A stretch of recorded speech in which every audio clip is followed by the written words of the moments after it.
welcome to Weekend Update from Death Curse Society for April 5th, 2024. Every Friday, we run down all the horror news that you need to know. I'm Red Crank. Let's get to the news. In what seemed like an elaborate April Fool's joke, news spread quickly this week of a fan movement to revive the recently shuttered Friday the 13th The Game.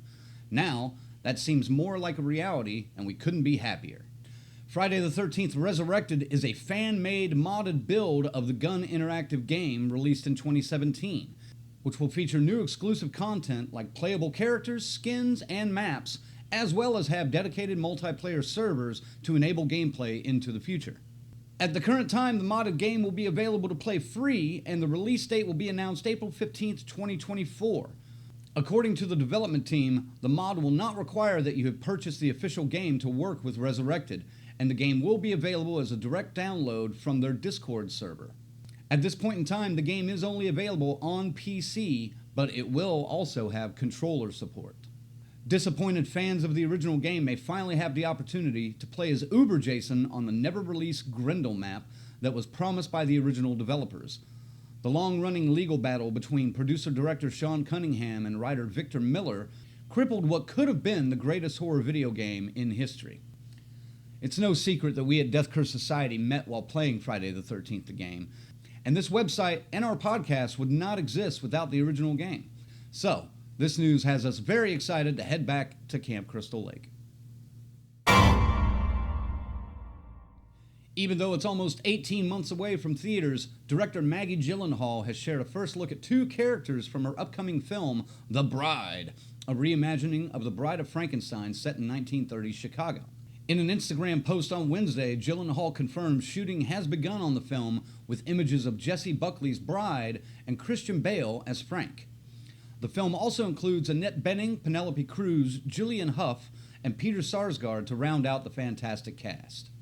The film sees a lonely Frankenstein travel to 1930 Chicago to seek the aid of a Dr. Euphronius in creating a companion for himself.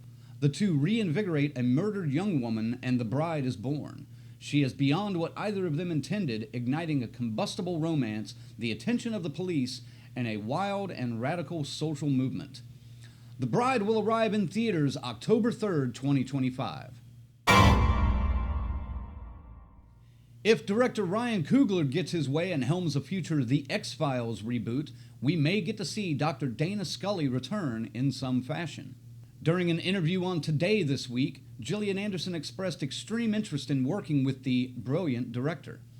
When asked if she would want to be involved in the potential reboot, Anderson said, "For most of my life, since I finished The X-Files, every interview I do, people have asked, and the answer has always been, nope, not going to happen, not going to happen."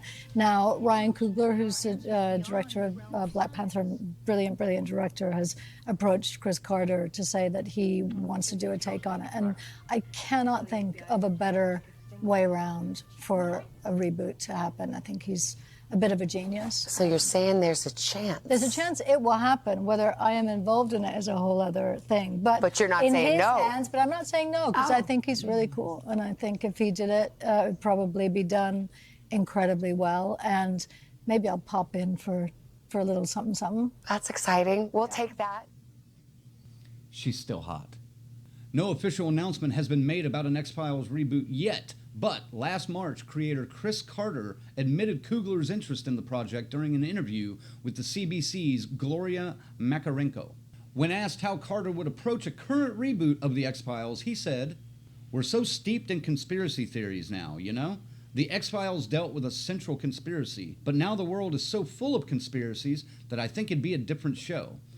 Actually, I just spoke to a young man, Ryan Coogler, who is going to remount The X-Files with a diverse cast, so he's got his work cut out for him because we covered so much territory." What makes this even more plausible is the fact that Coogler signed a 5-year deal with Disney, who currently holds the rights to The X-Files, in 2021. Perhaps, after Coogler finishes his mysterious vampire film starring Michael B. Jordan and Delroy Lindo, and his Black Panther spin-off series for Disney+, he can find the time to reimagine The X-Files for a new generation. Oscar-winning actor Joaquin Phoenix will return as the title character along with Lady Gaga as Harley Quinn in Todd Phillips' highly anticipated sequel, Joker, Folie à Deux, which arrives in theaters October 4th, 2024. In 2019, Joker took the box office and award season by storm, earning more than $1 billion worldwide and 11 Academy Award nominations. Phoenix won for Best Actor in the role. Not much is known about the sequel, but the poster is here and a trailer is expected next Tuesday. Love it or hate it, David Bruckner's Hellraiser breathed new life into the long-struggling franchise in 2022, starring Jamie Clayton as a gender-fluid hell priest.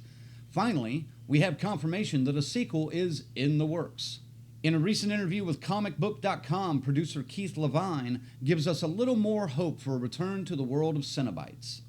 We are trying to do a follow-up, and there have been conversations. I can't exactly say where we're at in those conversations, but Bruckner is involved in those conversations, and we spent a lot of time and energy, I think, relaunching that world. A lot of brain power going into crafting the Cenobite design, figuring out how we're going to pull them off, and we learned so much. And I think moving forward, we love that all that knowledge is sort of banked and that time has been spent.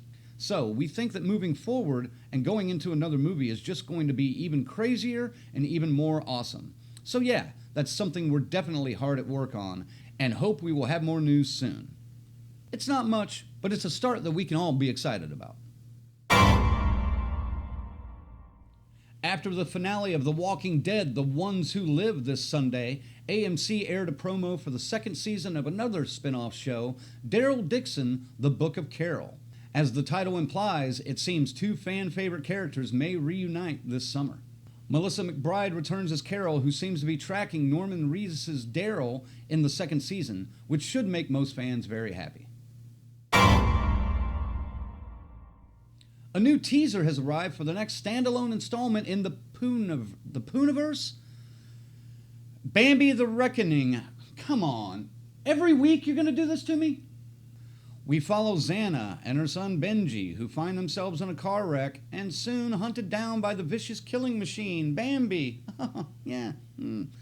Bambi will destroy anyone in its path. Oh dear, we aren't done. From Jagged Edge Productions, Bambi the Reckoning is expected to release this fall and will be set in the same universe as Winnie the Pooh Blood and Honey. I'm not covering this shit every fucking week. And that wraps up this edition of Weekend Update. As always, for more news and information, please visit our new and improved website, deathcursesociety.com. We update the site almost daily with news, reviews, film releases, convention information, and more. Stay on top of all the news in horror by following the website and all of our social media.